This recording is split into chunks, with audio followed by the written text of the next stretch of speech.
একসময় শালগজারির গহীন অরণ্যে ঢাকা ছিল ময়মনসিংহের ভালুকার কোয়েদি গ্রাম।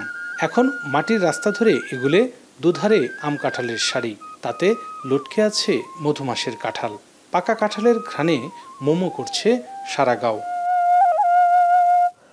অবসরপ্রাপ্ত প্রধান শিক্ষক মোহাম্মদ শুক্কুর মাহমুদ আম কাঁঠালের ছুটিতে প্রিয় নাতিরা শহর থেকে এসেছেন গ্রামে, তাদের ঘুরিয়ে দেখাচ্ছেন তার কাঁঠাল বাগান, যা হয়তো ফাস্টফুড সংস্কৃতিতে বেড়ে ওঠা শিশুদের কাছে অনেকটাই রূপকথার মতো। আম কাঁঠালের দিনে মেয়ের জামাই, নাতি নাতনি এদেরকে দাওয়াত করে আনানো খাওয়ার একটা পর্ব ছিল ওই সময়ে।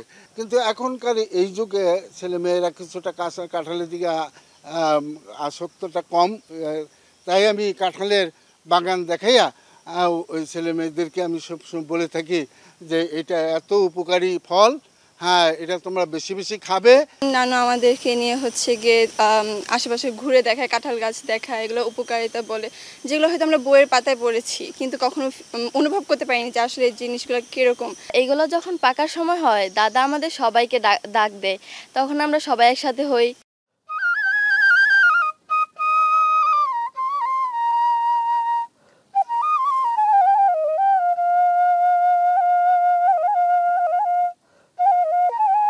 আমি রয়েছি ময়মনসিংহের ভালুকা উপজেলার উথরা ইউনিয়নের চান্দের বাজারে।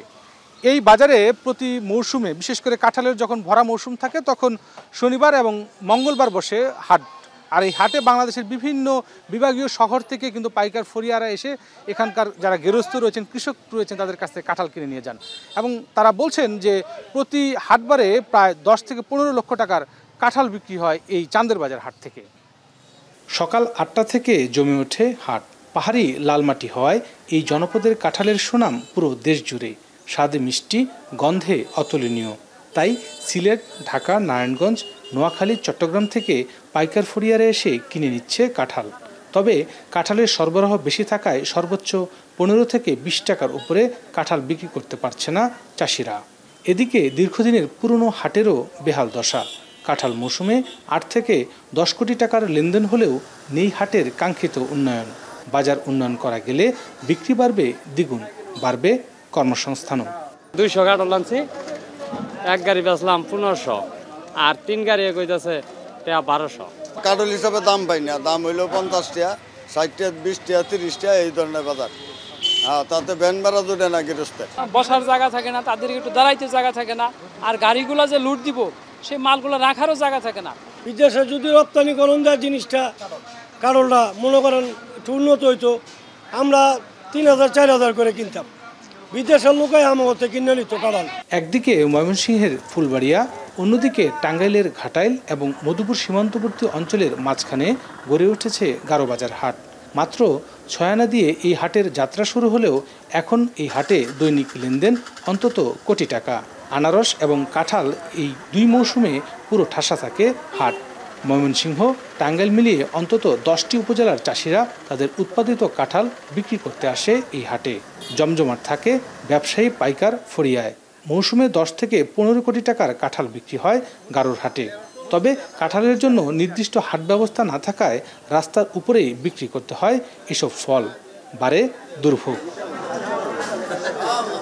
বাংলাদেশ কৃষি বিশ্ববিদ্যালয় ও জাতিসংঘের খাদ্য ও কৃষি সংস্থার এক যৌথ গবেষণায় দেখা গেছে দেশের কাঁঠালের প্রায় 34 থেকে 36% উৎপাদন পরবর্তী পর্যায়ে নষ্ট হয়ে যায়। এর মধ্যে সবচেয়ে বেশি নষ্ট হয় কৃষক পর্যায়ে। গবেষণায় আরও দেখা যায় কাঁঠালের বাজারজাত প্রক্রিয়ায় সবচেয়ে বেশি লাভবান হন মধ্যস্বত্বভোগীরা, 33% লাভ করেন খুচরা বিক্রেতারা। এছাড়া স্থানীয় পাইকাররা 27%, দূরবর্তী পাইকাররা 11.5% ও আড়তদাররা 9% লাভ করেন। অর্থাৎ প্রায় 80%ই মধ্যস্বত্বভোগীরা লাভে থাকেন।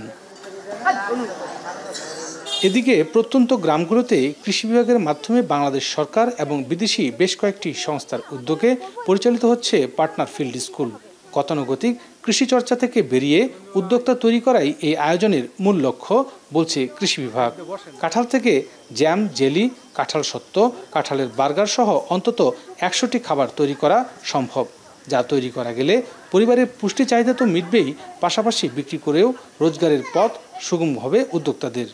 আমরা চাই যে সর্বত্রই যে কাঁঠাল যে নষ্ট হচ্ছে সেই নষ্টগুলো যেন কম হয়, সেজন্য কাঁঠালজাত যে বিভিন্ন ধরনের খাবার তৈরি করা যায় সেগুলো কিভাবে আমাদের কৃষকরা নিজেরা নিজেদের বাড়িতে তৈরি করতে পারে তারা সেগুলি আমরা হাতে কলমে তাদেরকে প্রশিক্ষিত করার চেষ্টা করছি।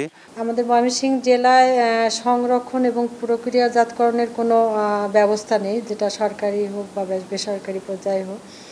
তো এই যদি আমাদের এই প্রক্রিয়াজাতকরণের ব্যবস্থা থাকতো তখন হয়তো আমাদের এই যে মৌসুমে যে কাঁঠালটা উৎপাদন হয় এই কাঁঠালটা যারা বাগান করছে তারাও লাভবান হতো, আমাদের ক্রেতা এবং বিক্রেতা উভয়ই লাভবান হতো।